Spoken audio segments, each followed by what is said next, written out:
Medicīniskais šoks. Tas ir viens no tiem stāvokļiem, kas medicīnā izraisa vislielāko trauksmi.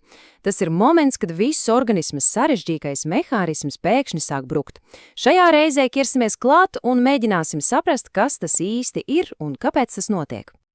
Bet padomāsim, ko tas īsti nozīmē. Kas notiek, kad organisma dzīvības uzturēšanas sistēma, kas strādā bez apstājas katru sekundi, pēkšņi nespēja veikt savu pašu galveno uzdevumu – apgādāt šūnas ar dzīvībai nepieciešamo? Pavisam vienkārši sakot, šoks ir stāvoklis, kad orgāni un naudi nesaņem pietiekami daudz asiņu, un līdz ar to pats galvenais – skābekļa. Un tiešās sekas tam ir straujas asinsspiediena kritums, kas apdraud burtiski katru šūnu organismā. Un organisms par to signalizē ar ļoti skaļiem trauksmes zvaniem. Asinsspiediens krīta, sirds izmisīgi cenšas to kompensēt, sitoties ātrāk par 100 reizēm minūtē, elpošana kļūst sekla un ļoti ātra, āda vēsa un lipīga. Tā ir organisma izmisīgā cīņa par izdzīvošanu. Labi, lai saprastu, kas te īsti notiek nepareizi, mums jāatklāj organisma spiediena pamatvienādojums. Ticiet man, šī ir atslēga, lai izprastu pilnīgi visus šoka veidus. Apskatīsim to.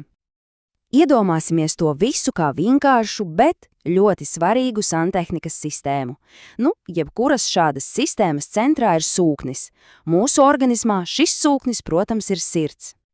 Un, protams, ja ir sūknis, ir vajadzīgas arī caurules, pa kurām plūst šķidrums. Mūsu organismā šo cauruļu lomu pilda asinsvadi. Viss vienkārši.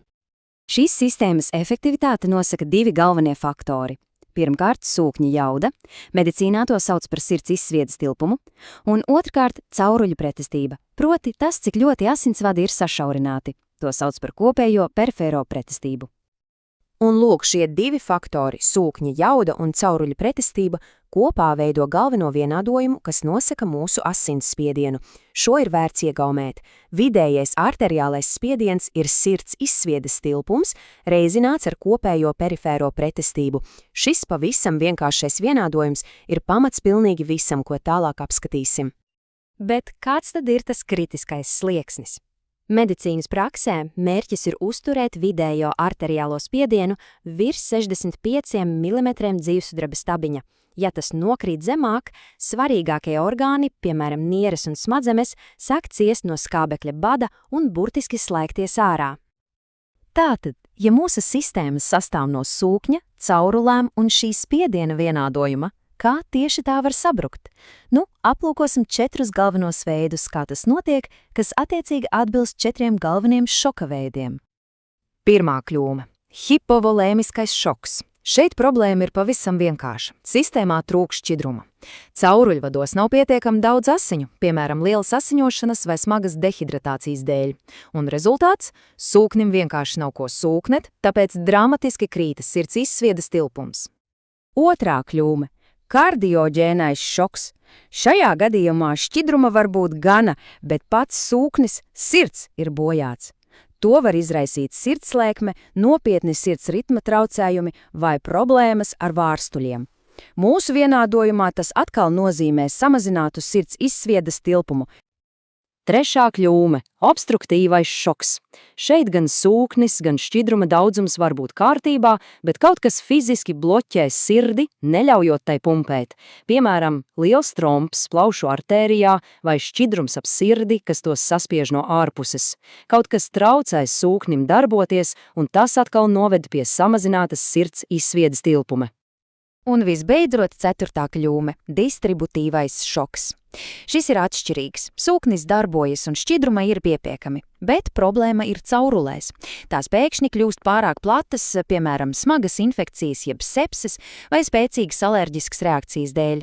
Caurules zaudē savu tonusu, savu pretestību, un tas izraisa milzīgu spiediena kritumu. Šoreiz problēma ir samazināta kopējā perifērā pretestība. Tātad ir 4 veidi, kā sistēma var sabrukt. Kā mediķi reaģē uz šo krīzi? Tagad pāriesim pie diagnostikas un ārstēšanas. Pirmais solis ir detektīva darbs, un tam jānotiek zibenīgi, jo laiks ir kritisks.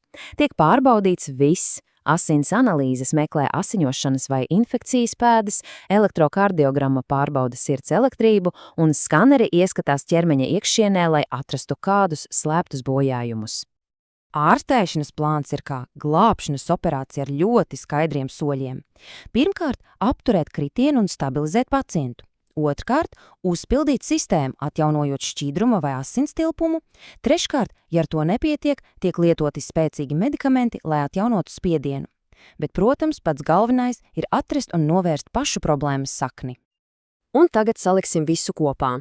Kāpēc ir tik ļoti svarīgi precīzi noteikt, ar kuru no 4 šoka veidiem ir darīšana? Un te nu mēs redzam, cik tas viss ir eleganti. Viss atgriežas pie tā vienīgā vienādojuma. Kā redzams tabulā, pirmie 3 šoka veidi – zemes tilpums, saluzis, sūknis un blokāde – tie visi sit pa vienu vienādojuma daļu – sūkņa jaudu. Un tikai pēdējais, distributīvais šoks, ietekmē otru daļu – cauruļu pretestību. Un te ir pats būtiskākais – ārstējot nepareizo vienādojuma daļu, sekas var būt letālas. Nav iespējams salabot salūzušu sūkni, vienkārši lijot sistēmā vairāk šķidruma. Tāpat nevar sašaurināt pārāk platas taurules, liekot sūknim strādāt vēl spēcīgāk. Precīza diagnoze nosaka pareizo ārstēšanu. Šoks ir kļumņu kaskāde, kur viena problēma izraisa nākamo, radot lavīnas efektu. Un pirmais solis, lai to apturētu, ir precīzi zināt, kur šī kaskāde sākās.